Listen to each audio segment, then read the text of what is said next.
Hey, hey, hey, yo, yo, yo, what's crack-a-lacking? I'm stacking, I'm packing, I'm ready for the attacking. It's getting way, way late.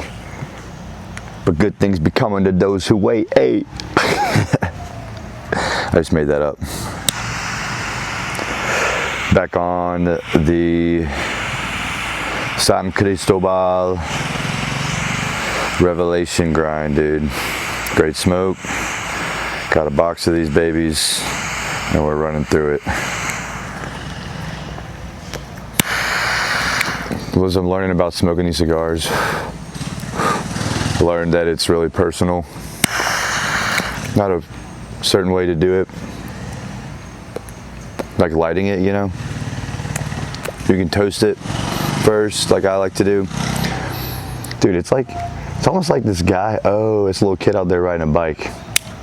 I was like, my freaking neighbor times up cutting the grass every time I make a video, and it's just funny.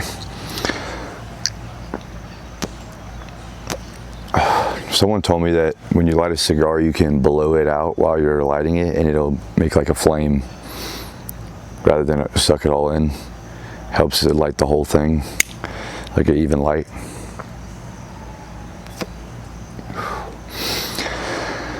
Good things come to those who wait, man. Patience is key. I snuck that in the little freestyle that I ripped for you just now. I love it when I like hit a freestyle and it's a fire one and people are like, that's not a freestyle, dude. You wrote that down. Like, you've already thought of those bars before. You've already thought of those rhymes and stuff. It makes you feel like, dang, it must have been a pretty good freestyle. It's like I was hitting the gym hard. I was kind of looking pretty good, pretty big, and my old roommate would be like, dude, I know you're on steroids. Tell me, just admit it. I know you're taking steroids. Like, look at yourself. You're huge, vascular. Like, you can't be like that without taking steroids. I love that shit, dude, because I was not. I knew I wasn't on steroids. It was like a nice compliment, you know?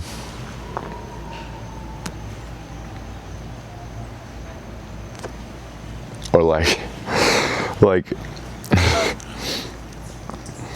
if you should never do this. You should never do this. But if you wonder if a girl's tits are fake, if you ask her friend or if you ask her, like, are your boobs real? And they are. Or if they aren't, she got a boob job. Then it's like, damn, the doctor did a pretty damn good job on the surgery, you know?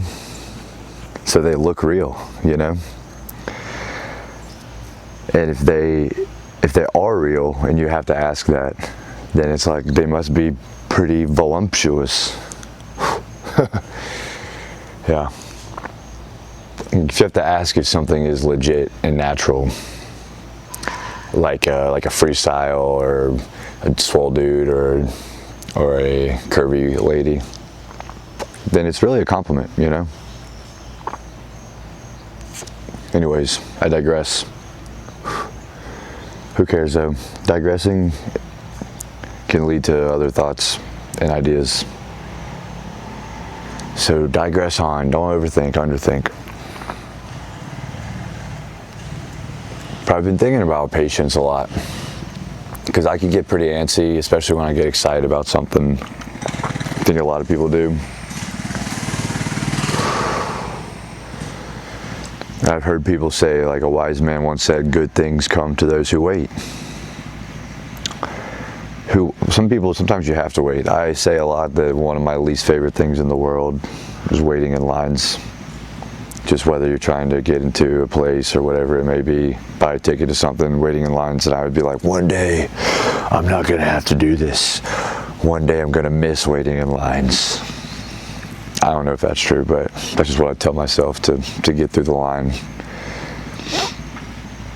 Eckhart Tolle, the author of The Power of Now, life-changing book, great read. He's got a few other books. He says that whenever you're bored or whenever you're in a situation that you can't get out of, like waiting,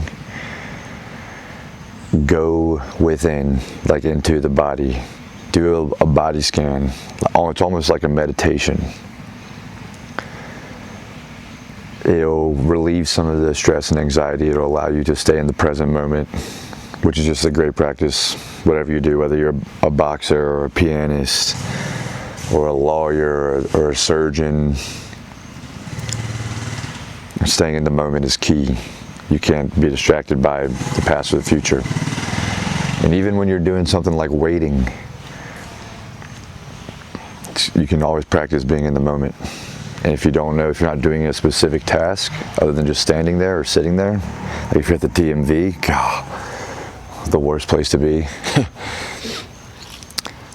You can practice waiting or being in the moment by going in the body. Take a body scan, focus on your breath.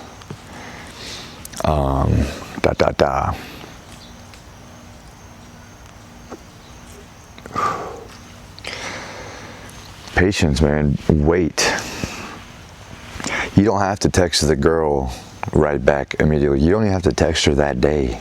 In fact, you probably shouldn't. She will be more curious about you. And she'll think that you're busy, because you should be. As a man, if you are a man watching this, or even a woman, you don't have to text a dude back that day. Shoot. Have patience. Wait. Don't be in a rush. Become good at waiting and being patient. You don't have to send an email right away. Now, I've had my bosses. I'll work for a huge company. I'm texting one of the high ups something that I think is imperative, where time is of the essence. And they will take days to get back to me, and I feel offended. I feel like this isn't professional. But I know they're busy, and they do eventually get back to me. And then when they're back to me, it's like, okay, now we can address this. It does suck having to depend on other people before you can move forward in something. So the more you can eliminate that, the better workflow and more efficient you can be. Anyways, you don't have to. Sometimes it's okay to be late. I'm not saying you should. In fact, most times you should be early rather than late. But better late than never there's some truth to that. Being fashionably late, people like that. Don't show up to the party right when it starts, Because the party's not even fun the whole time. It's like a small window, maybe a couple windows of time where it's actually lively.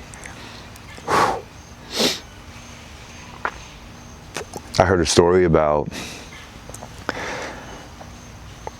when Donald Trump selected J.D. Vance to be his vice president. He made the decision and he called J.D. and J.D. was busy doing something, and he missed the phone call. And I guess it was kind of a big deal or something. And then Trump calls him back, or J.D. calls Trump back.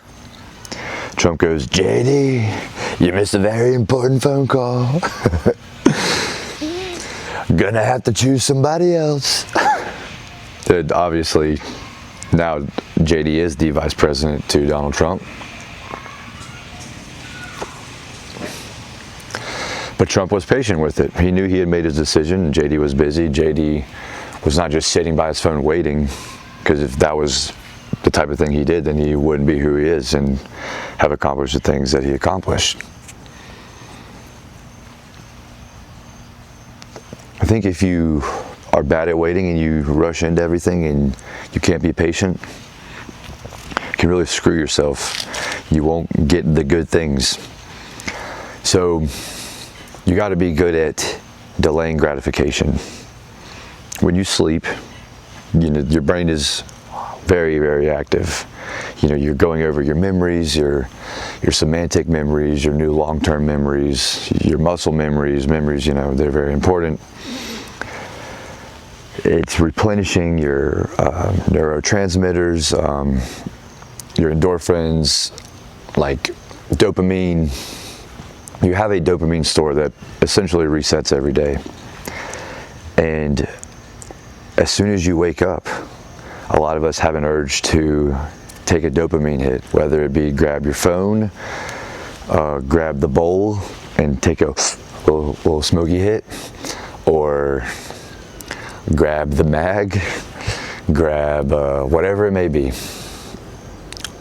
And that really screws us because we have a limited amount of dopamine that we can use each day. And if we completely deplete it at the beginning of the day, we're not going to be motivated. We're not going to have our reward system fixed to where we can get things done and feel good about accomplishing things that day. And there has been studies that have shown the longer that you can delay gratification each day after you wake up, the more satisfaction you will have with that day and the more productive you will be able to be that day. And even if you're doing something not productive that day, say it's a day on vacation or something you're enjoying, you will enjoy that thing more.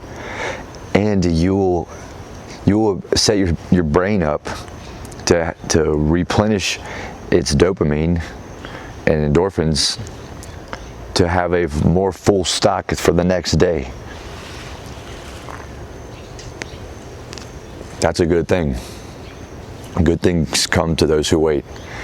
When you get up in the morning, there's so many other things you can do. You can grab your Bible, grab a book, read it. You can get on your 2 feet, walk outside, take in some of the air, and you'll release some dopamine there. But you won't be distracted. During those moments, you'll be thinking about your day and what you have to do. You can make breakfast, or you might be a intermittent fasting type of person. Get a stretch in.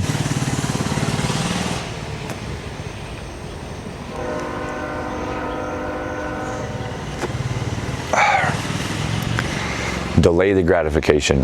That's only on a daily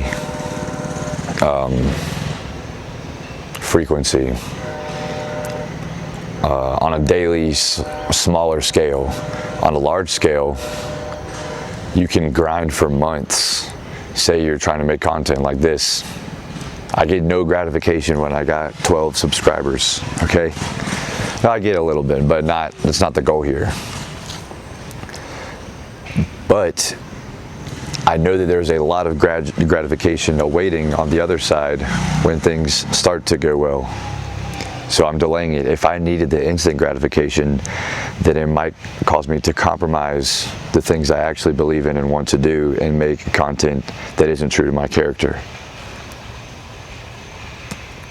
Because when you try to do things like this or make music, you want to have an audience that fits you, that likes you for who you are, and not someone that tells you who to be. At my age, a lot of people feel the pressure to get married. I personally feel it. I definitely want to get married, want to have kids. Well, I want to have 100 kids. It's actually the thing I want most in this life. But if I can't wait and be patient and delay my gratification on that could cause me to marry the wrong person or not marry the right person. That's just say the same thing twice. But you see what I'm saying? And I have heard about people my age, my friends, old friends, my friends' friends, that have already been married and been divorced. And we're the same age, we're in the same boat. They got what they wanted, they had their wedding, and it was a great time.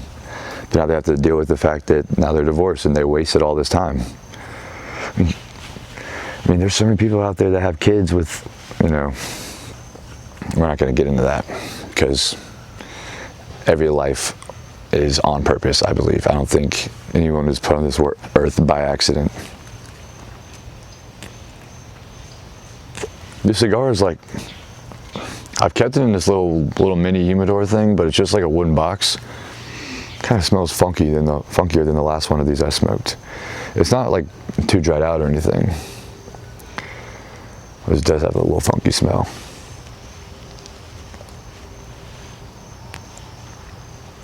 Be patient, have patience, practice being in the moment, because good things will come. We love to say the best is yet to come, and I truly believe that. I also believe that things get worse before they get better. But you gotta delay that gratification. And it feels so nice when you actually practice the delayed gratification thing. Like on a day, you don't do the thing you're normally used to do, and then you say, hey, today I'm gonna do something different. I'm gonna get up, I'm gonna stretch, I'm not gonna look at my phone or do any of these things, I'm not gonna smoke weed, whatever it may be for you. and get some things done. And then at the end of the day, you feel like this huge, you feel alive, you feel accomplished, you feel like you have made a difference in your life and you are improving. Coach Urban Meyer, he said, if you're not part of the solution, then you're part of the problem. There's no neutral ground. You're either one or the other, part of the problem or the solution. I had a personal football coach. He would tell us, you either get better or you get worse every day. You never stay the same. So you have to ask yourself, did you get better today? Or did you get worse? Because if you didn't get better today, if you know you didn't get better, then you took a step backwards. All right, take steps forward. Delay gratification. Good things come to those who wait. All right, peace. Have a good one.